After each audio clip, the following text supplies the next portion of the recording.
Bonjour à tous, bienvenue dans notre leçon du jour. Aujourd'hui, on va voir les update sources que vous avez certainement l'habitude de voir lors des configurations BGP en précisant update source loopback 0 pour préciser les adresses sources qui seront utilisées lorsque les échanges BGP vont être effectués entre les voisins BGP. Là, nous avons sur cette architecture une première architecture qui regroupe 3 routeurs qui font partie du même domaine d'administration, c'est-à-dire qui font partie du même fournisseur d'accès, qui utilisent un système d'identification, système autonome AS numéro 100, qui font partie du même système autonome. Donc, c'est du IBGP ici. Maintenant, ce fournisseur d'accès est connecté à un autre fournisseur externe sur lequel il a 2 liens redondants. Ce fournisseur est dans l'AS du système autonome, le système autonome 400, donc le numéro d'identification du système autonome 400. Imaginez, sur ce premier système autonome 100, nous avons une architecture en full mesh, c'est-à-dire une architecture redondante avec tous les routeurs sont interconnectés les uns aux autres. Nous voulons effectuer des sessions IBGP, donc IBGP, le BGP interne entre les 3 routeurs pour former du full mesh. Quelles sont les possibilités? Les possibilités, nous allons d'abord garantir la connectivité IP, sachant que BGP utilise TCP. TCP, pour créer une connexion TCP, tri-handshake du TCP, il faut garantir la connectivité IP de bout en bout avant de créer une session TCP. Là donc, par exemple, sur chaque routeur, soit on utilise un protocole de routage dynamique pour garantir la connectivité full mesh sur les 3 routeurs, ou on utilise des routes statiques de R1 pointant vers R2, R1 vers R3, R3 vers R1, R3 vers R2, R2, ainsi de suite, pour que les 3 routeurs puissent se voir de tous les côtés, sur tous les liens. R1 peut aller à R2 en passant par R3, en passant par son lien direct à R2, R2, donc c'est-à-dire de tous les liens, chaque routeur peut joindre son voisin. Là, c'est pour garantir la connectivité IP. Passons maintenant, par exemple, on va configurer du BGP sur les 3 routeurs pour garantir du full mesh. En voulant configurer du BGP, nous voulons garantir du full mesh. Quels sont les prérequis? D'abord, on va sur R1, on va former une relation de voisinage BGP avec R2, avec R3, c'est bon, avec donc R1, R2, R1, R3, c'est bon. Mais là, c'est sur ces liens-là. Par exemple, R1 et R2 vont former une relation de voisinage BGP sur le lien direct entre lui et R3.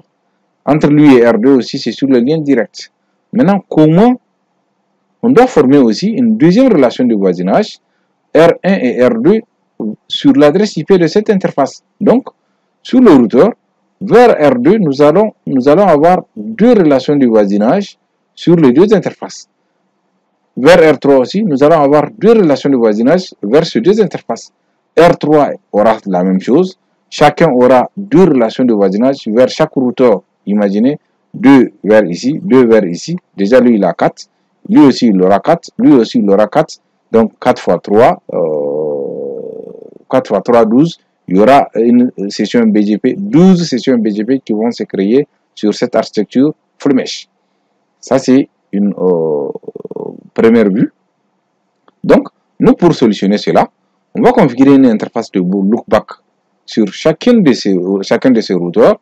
R1 aura l'interface loopback 0 avec 111, loopback 0 du R2, 222, 333, ainsi de suite. Après, pour garantir la connectivité IP, nous allons utiliser soit de l'OSPF, donc c'est mon cas, on va utiliser du OSPF pour garantir une relation de voisinage complet. On va utiliser du OSPF entre les 3. En utilisant du OSPF entre les 3 pour garantir la connectivité, on va utiliser les interfaces de bouclage de chaque routeur pour former une relation de voisinage. Donc R1 va former une relation de voisinage sur l'interface de bouclage de R2, sur l'interface de bouclage de R3. Donc, si ce lien-là tombe, oh, tant pis. je sais comment joindre cette interface de bouclage. De toutes les façons, je peux passer par là. Si cette interface tombe, tant pis, je peux passer par là. Donc, c'est pour dire que nous aurons uniquement ici une seule session BGP vers chaque routeur. Donc, R1 aura ici, vers l'interface de bouclage, vers l'interface de bouclage ici. Ainsi de suite. Donc, il y aura 2 au lieu de 4 sur chacun. Donc, 2, 2, 2, ça va revenir à 6. Donc, nous avons diminué 6 sessions BGP qui seront formées. Donc, passons à cette configuration. Donc, on va vérifier sur R1 la configuration BGP. On va revenir sur le cas du AS400 et sa liaison avec R2. On va expliquer aussi pour le métier hopping. Donc, sur R1, show IP BGP, show IP interface brief. Voilà, pour voir les interfaces qui sont configurées, nous avons donc l'interface Giga 00 vers R2, l'interface Giga 010 vers R3. Donc, les interfaces de bouclage sont bien présentes. Pour garantir la connectivité IP, donc nous avons Show IP protocole. Pour voir quels sont les protocoles qui sont en cours d'exécution, il n'y a aucun protocole. On va aller dans le mode de configuration globale. Router OSPF, Process ID 1, Network. Donc, moi, je veux mettre tous les réseaux pour raccourcir, en fait. C'est juste pour raccourcir, donc c'est bon.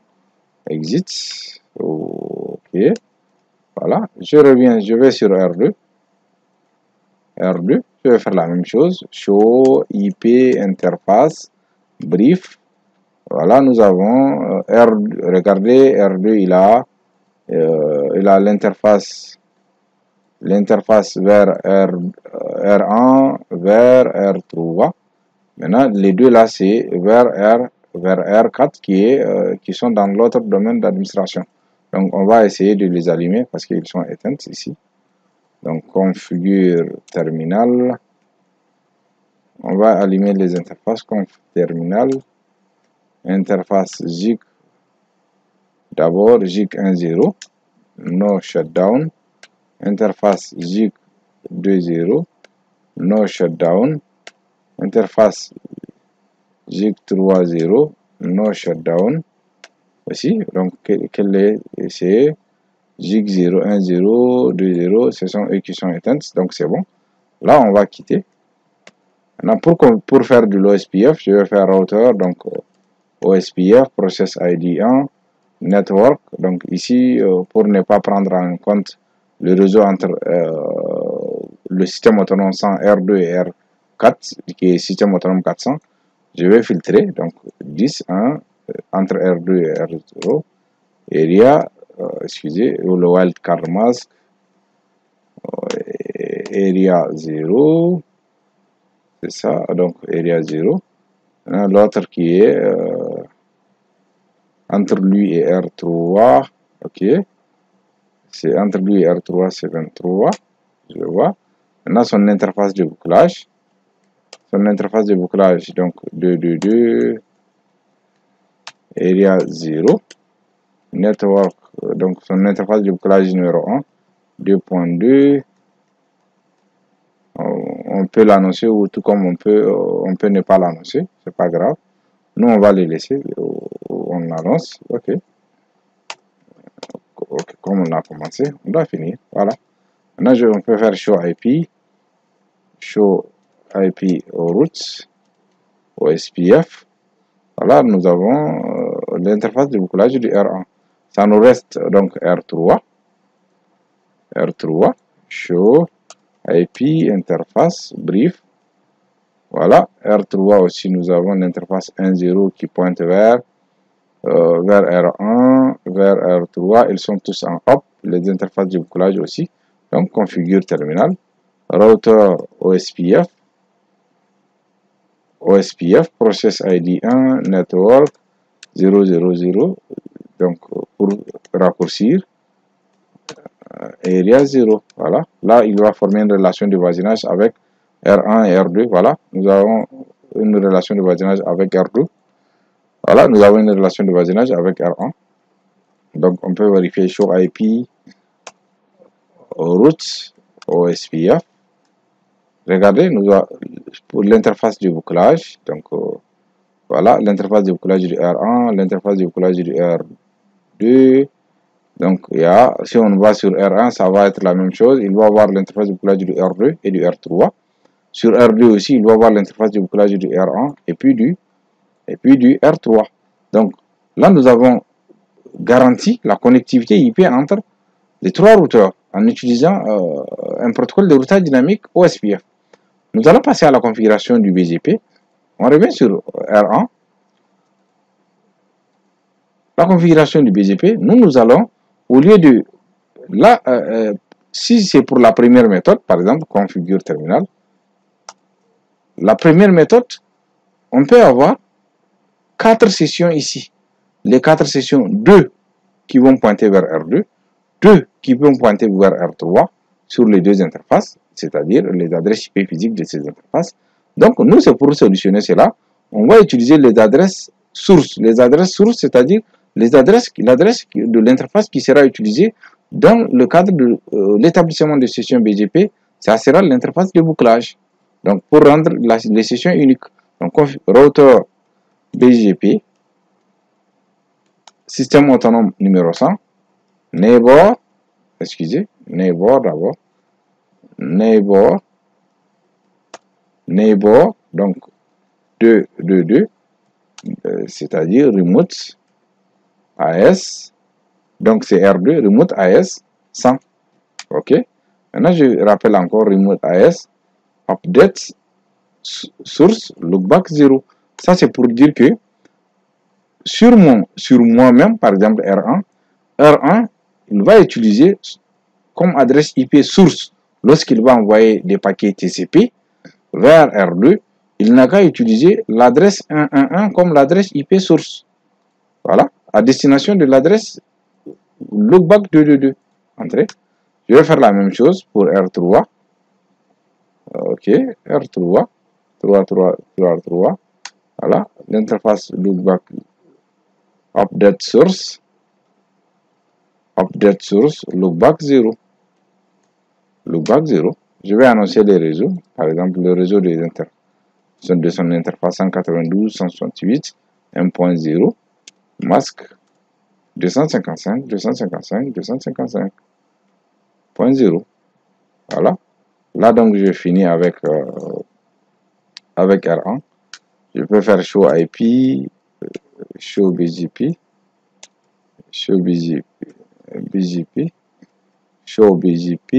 ok, voilà. Show BGP, regardez, nous avons le seul réseau que nous avons annoncé, c'est pour nous-mêmes. Donc, show IP BGP. Voilà, c'est la même chose. Donc, show IP BGP neighbor. Regardez, ok, show IP BGP neighbor, show IP BGP interface. Donc, show IP BGP interface, excusez. Interface. Summary plutôt, excusez. Sur IPVGP summary, regardez, ils sont en l'état idle. Donc, actuellement, R1 est en train d'envoyer des paquets TCP vers ses routeurs et eux, ils sont en train de envoyer des messages de réinitialisation pour dire qu'on ne reconnaît pas ton message. Donc, on va sur R2. R2, configure terminal, routeur BGP 100, neighbor R1, remote AS 100. Maintenant, donc, tout de suite, ils vont former une relation de voisinage. Update source loopback 0. Il va former une relation de voisinage. Voilà, R1 est devenu une relation de voisinage up. Donc, maintenant, on va pour R3. Neighbor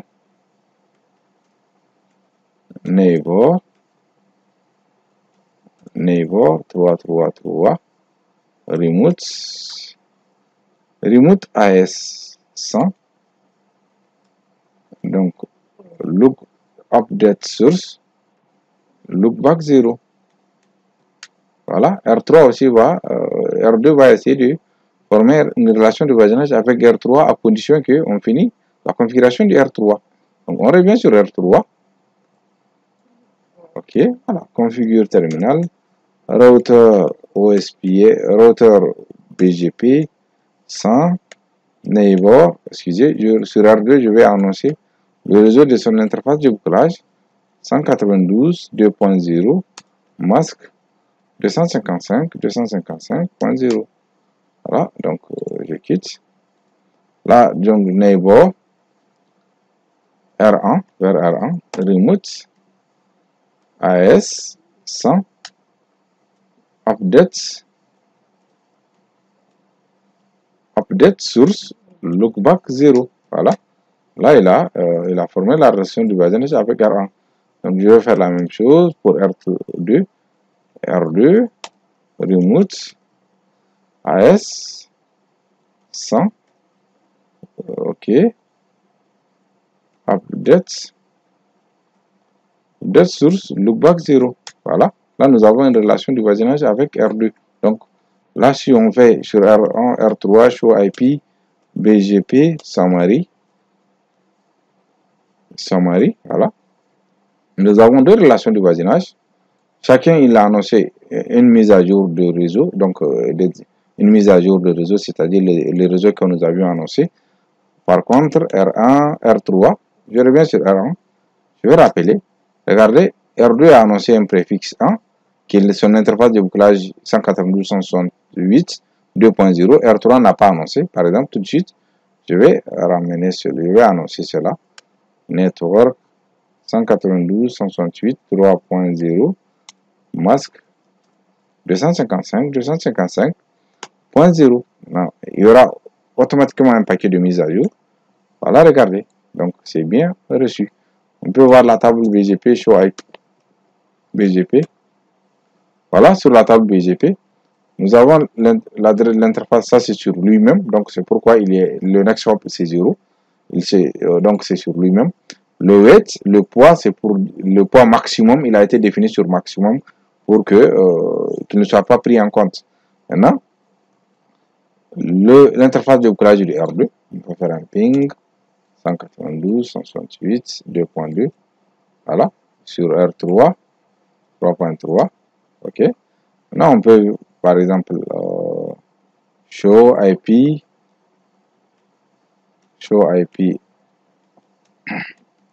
route. Voilà, nous avons du BGP ici sur le réseau annoncé. Donc, celui du R3. Voilà.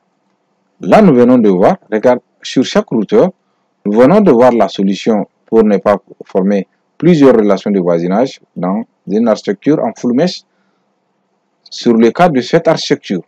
Revenons pour la liaison entre R2 et R4, qui est le système autonome 100 qui est connecté à son routeur de bord. Donc, son routeur de bord, c'est donc R4.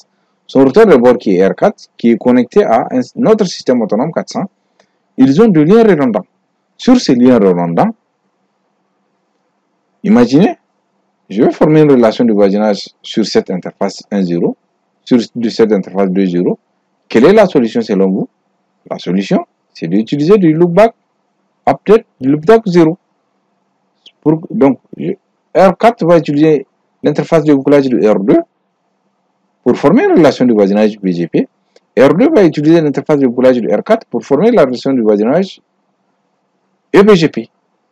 Dans cette architecture qui est redondante avec deux liens vers ce fournisseur d'accès, vers ce fournisseur d'accès qui est dans le système autonome 400. Donc, même si une des interfaces se coupe, tant pis, parce que les relations de voisinage ne sont pas basées sur les adresses IP physiques des interfaces physiques. Donc, on va aller sur R2 plutôt. R2, OK.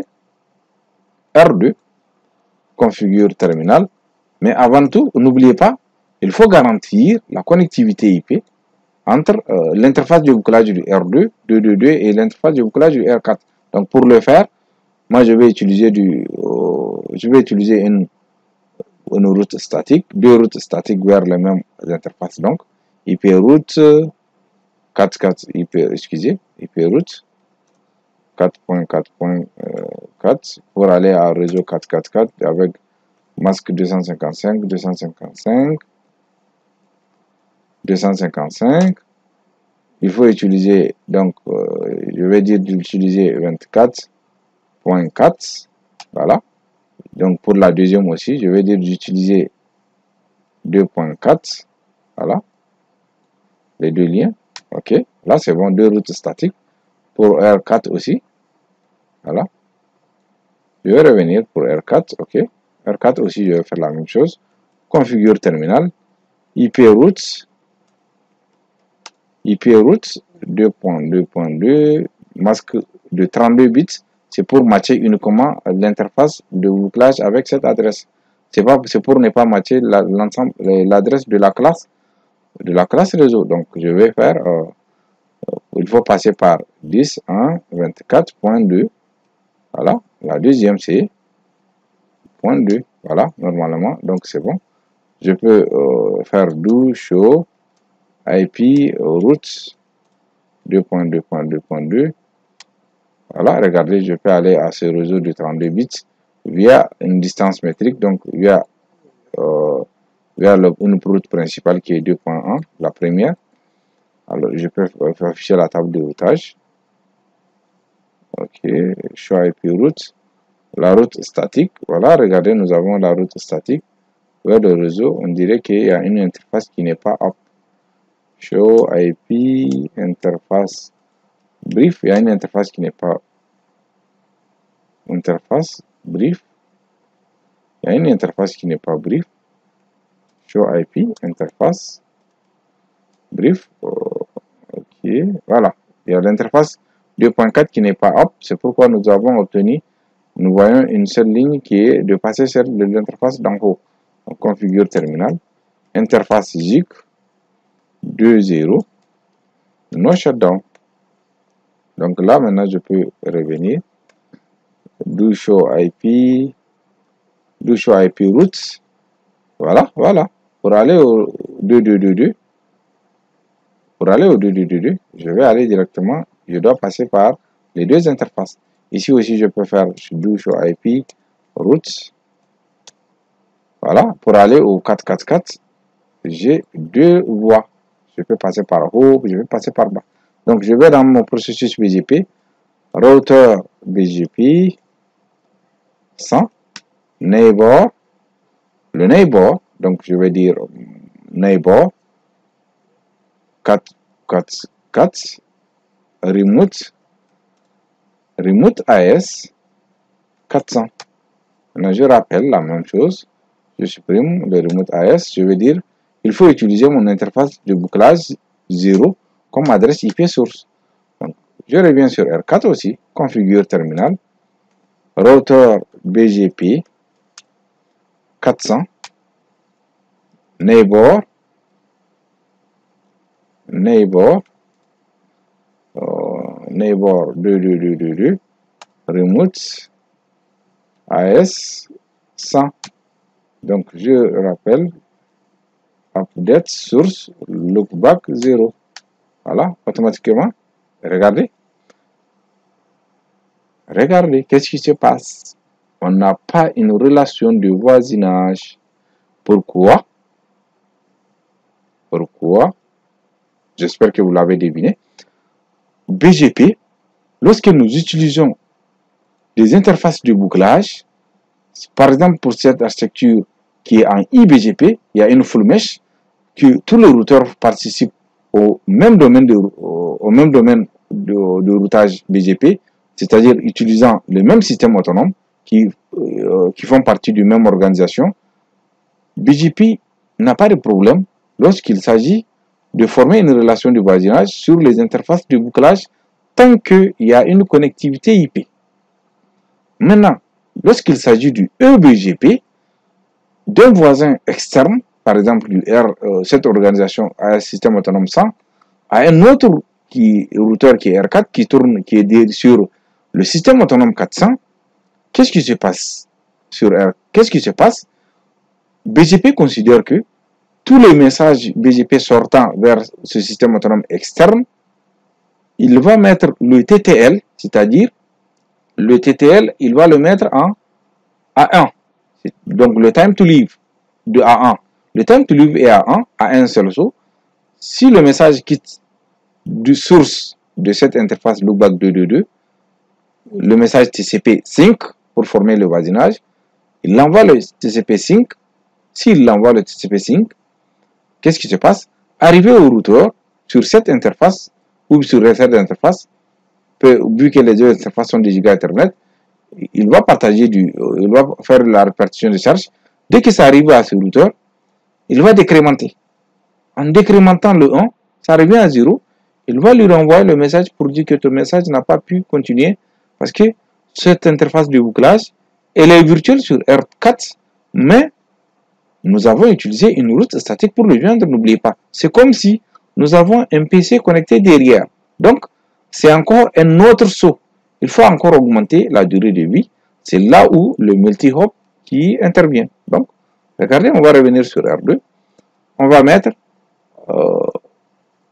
donc neighbor 444 eBGP multi-hop. Voilà. Je vais mettre sur R4 aussi. Neighbor 22222 eBGP multi-hop. Maintenant, le multi-hop point d'interrogation, vous pouvez définir le time to leave, le hop point, c'est-à-dire le nombre de sauts de 1 jusqu'à 255. Par défaut, dès que vous émettez la commande eBGP multi-hop, il prend la valeur maximum. Donc, je peux mettre 2. Je vais mettre 2 ici. Il va prendre les deux. Et la relation de voisinage va en former. Donc, ok, on va attendre un peu. Ici, sur R2, il aura combien? Et regardez, il aura, voilà, notre relation de voisinage, c'est bien formé. On peut vérifier la table, la configuration. Showrun. Ok. Showrun, excusez. Voilà. Là, sur la configuration BGP, regardez, le hub BGP multi-hop, il a pris le multi-saut, il a pris jusqu'à la valeur maximum. Alors qu'ici, nous avons spécifié 2. Donc, ça, c'est explicite. Il va se limiter à 2. Donc là, nous avons formé notre relation de voisinage. Show IP BGP. Show IP BGP. Voilà. Donc, voilà les réseaux annoncés. Les réseaux annoncés par R2. Tous les interfaces, le réseau d'interface de bouclage du R1. Sachez que lorsqu'il s'agit du, ça ne va pas passer parce que eux, ils ne connaissent pas les réseaux entre ces deux, entre R1 et R4, R2 et R4. Ces réseaux, R1 ne connaît pas. R2 aussi ignore ces réseaux, donc c'est normal que le ping ne passe pas. La connectivité IP. Par défaut BGP, si vous vous rappelez, on s'est dit déjà, par défaut BGP, tous les réseaux annoncés au sein du iBGP, arrivé sur le routeur de bord, il va le laisser passer vers son routeur voisin qui est externe. Si son routeur voisin se trouvant dans le même système autonome qui est AS100, les réseaux annoncés par R1, R2 ne va plus l'annoncer. Il va s'arrêter à lui-même. Là, il a laissé passer tous ces réseaux qui ont été annoncés vers R4 parce que son voisin c'est du eBGP externe. Et comment il l'a connu? C'est lors de l'émission de commande Neighbor Remote AS 400. C'est ça qui lui a permis de connaître que son voisin R4, il est externe. Je vais lui annoncer tous les réseaux internes que j'ai connus. Maintenant, pour faire la full connectivité, permettre la connectivité, c'est-à-dire pour que cette connectivité puisse aboutir, regardez sur R1, Show IP BGP. Voilà. Il n'y a pas le réseau entre R2 et R4. Il n'a pas l'interface de bouclage du R4 qui est 192.168.4.0. Donc on va aller annoncer cela. Configure terminal. Regardez R4 aussi. Il ne connaît pas les adresses 10.1.12, 10.1.13, 10.23. Il ne connaît pas tous ces réseaux. Donc on configure terminal. Router BGP 400. Network 192.168.4.0. Masque 255.0. On va annoncer aussi les deux réseaux qui sont sur lui, donc pour que les autres prennent connaissance. 10 1.24.0 masque 255.0, le réseau donc 2 aussi. Alors, si on revient sur R1, on rappelle la commande.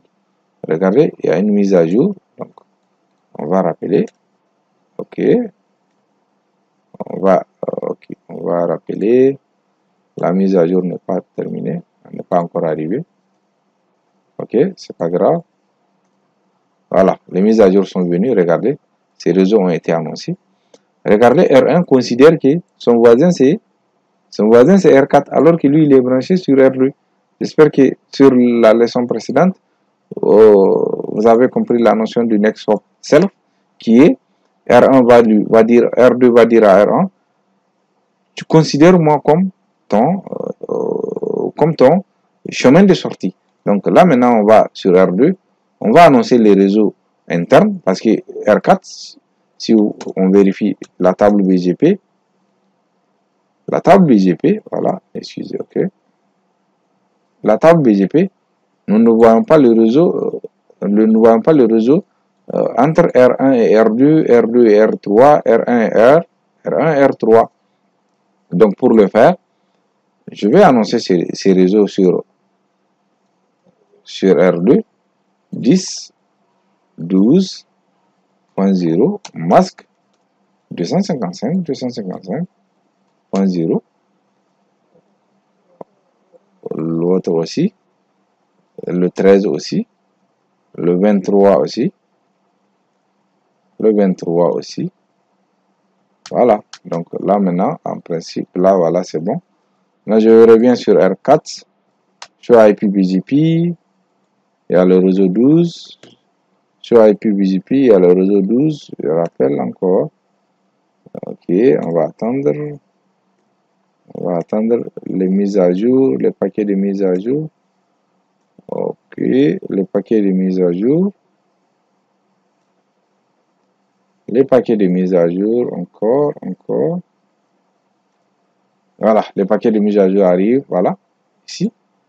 Regardez, tous les réseaux sont bien présents ici. Donc, tous EBGP par défaut. Donc, R2, regardez, en annonçant le réseau vers son voisin qui est externe, il va lui dire automatiquement que tu me considères comme ton next hop self. Maintenant, quand R2 annonce ses réseaux vers R4, vers R2 par exemple, vers R1 et R3, regardez, vers 1 et R3, il ne va pas leur dire que c'est moi votre chemin sur IPBGP. Il ne va pas leur dire que c'est avec moi que vous devez passer. Par contre, il va laisser, il ne va pas changer le next swap. Regardez, pour aller à ce réseau 24, il considère que c'est du R4. Maintenant, par exemple, essayons de faire un ping vers l'interface du bouclage. 4.4. Regardez, c'est il n'y a pas de connectivité. Il n'y a pas de connectivité ici. Voilà. Mais par contre, on va aller sur R4, voir. R4, ping 2.192.168.1.0. Oh, pas 1.0, excusez. Oh là là. C'est 1.1. Pour voir la connectivité IP. Ok. Ah, c'est terminé. Voilà. Pourquoi ça ne passe pas? Parce que c'est tout à fait logique. Parce que le trafic du retour, eux, ils ne savent pas. Maintenant, qu'est-ce qu'on va faire? On va aller sur R2. Sur R2, on va dire à R2, le neighbor R1, utilise-moi comme next hop self. Voilà. On va dire à R3 aussi, neighbor 333, next hop self. Voilà. Là maintenant, je peux clearer. Ok.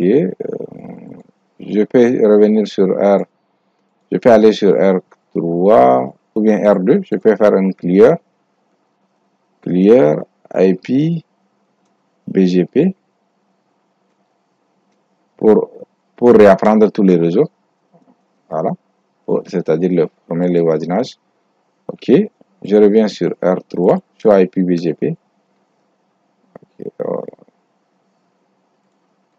show IP BGP. Oh, ce sont des pings, alors que moi je veux voir du show IP BGP. Show IP BGP. Voilà, pour le moment il n'y a que deux réseaux, on va attendre. Donc, show IP BGP. Show IP BGP. Show IP BGP, on va attendre que les paquets de mise à jour finissent d'abord. Les paquets de mise à jour n'ont pas terminé. Ok, allez-y. Les paquets de mise à jour. Show IP BGP. Donc ici c'est bon. Les paquets de mise à jour c'est bon. Par contre, les paquets de mise à jour. Ok. C'est pas encore fini. Oh. Les paquets. Ah voilà. Là c'est bon. Les paquets de mise à jour sont arrivés. Donc oui. Voilà. Ok, voilà. Donc 192. À partir du R1, 192, l'interface de bouclage du R4.4. Voilà, regardez, le ping maintenant passe. Regardez ici, au lieu tout à l'heure, ça pointait vers R4 directement. Tous les réseaux venant du R4, ici, tous les réseaux venant du R4, maintenant il utilise R2 comme point de sortie. R3 aussi pareil, si on revient sur R3, show IP BGP, voilà. Au lieu de R4, remontons sur l'ancienne information. Regardez ici, directement son next hop c'est du R4 alors que il devait passer par R2. En émettant la commande next hop self pour dire à R2, va dire à R1, tu dois passer par moi pour la sortie. Tous les réseaux que je t'annonce, tu dois m'utiliser comme ton next hop. R3 aussi. Hey, tous les réseaux que je t'annonce, utilise-moi comme ton prochain saut pour sortir. Dans cette leçon, nous avons vu la configuration du BGP FlowMesh en utilisant Update Source, l'utilisation des interfaces de bouclage comme adresse IP source lors de l'établissement de sessions BGP. Nous avons utilisé aussi ces mêmes interfaces de bouclage comme adresse IP source dans une architecture redondante avec double lien vers l'extérieur en utilisant aussi le multi-hopping. J'espère que ça a été clair pour vous. Merci, on se dit à la prochaine.